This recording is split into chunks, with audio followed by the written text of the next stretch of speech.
Thanks a lot, Matthew Lee, Inner City Press. I guess since we're here, I wanted to ask you about the UN. What do you think of the UN's both relevance or possible abdication? And on things, on issues as possibly soluble as Cameroon, I see them not doing much. But you'd mentioned Venezuela, so I wanted to. When the council had its meeting on a Saturday, an urgent meeting, the Secretary General didn't come. He stayed in his residence. And I think some people think maybe he didn't come because he didn't want to either anger the American side or the Russian-Chinese side. And Marco Rubio has said that, this is a quote, this is one of the few senators actually speaking about Antonio Guterres. He said that he played directly into Maduro's hands and that the UN is useless. So I'm wondering, I just want to get, I guess, your thoughts of how this U.S. process interacts with the UN. Thanks.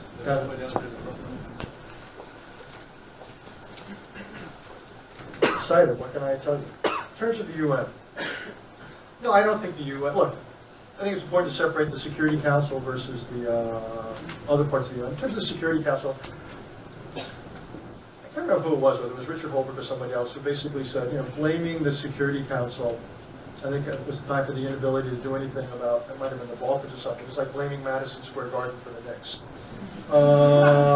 The Security Council is never more or less than the major powers with the veto want it to be. We're in the era where the major powers agree on very little. So the Security Council is not going to be terribly useful. I think we just have to accept that. And that's going to mean finding other coalitions of the willing, other ways of working issues outside of the Security Council, whether it's Venezuela or anything else. I mean, the only hope in Venezuela, and if there is a consensus, then the Security Council could be useful. I can imagine two scenarios. One is where China and Russia come to understand that their investment in Mr. Maduro is really short-sighted, and they decide that they have to build relationships with Mr. Guaido and with the opposition, or if and when, hopefully sooner rather than later, Mr. Maduro is gone, then there's going to be a massive rebuilding effort that needs to be done in Venezuela, quite possibly then. The UN could be helpful. If not, it'll be the Americans, Latins, Europeans, and then I'd like to see, let's keep the Chinese and others will do things. Whether they will step up to the moment. But by and large, again, the UN is, it was never meant to be used. Go back to when it was designed. The UN was never designed to be an institution used by one major power against another. That's why the 5 were given vetoes. So we shouldn't be surprised when they disagree the UN's not effective. It never was meant to be. It's meant to be a talk shop in those cases.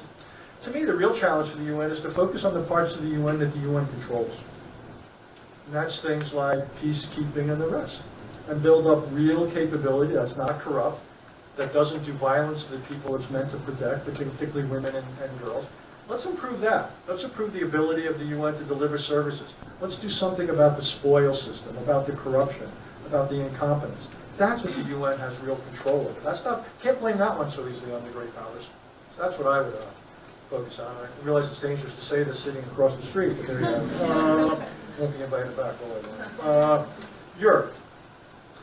I actually think the bigger threat to Europe right now, or at least the bigger threat, is whatever Mr. Putin is doing and whatever Mr. Trump is doing, is what the Europeans are doing to themselves.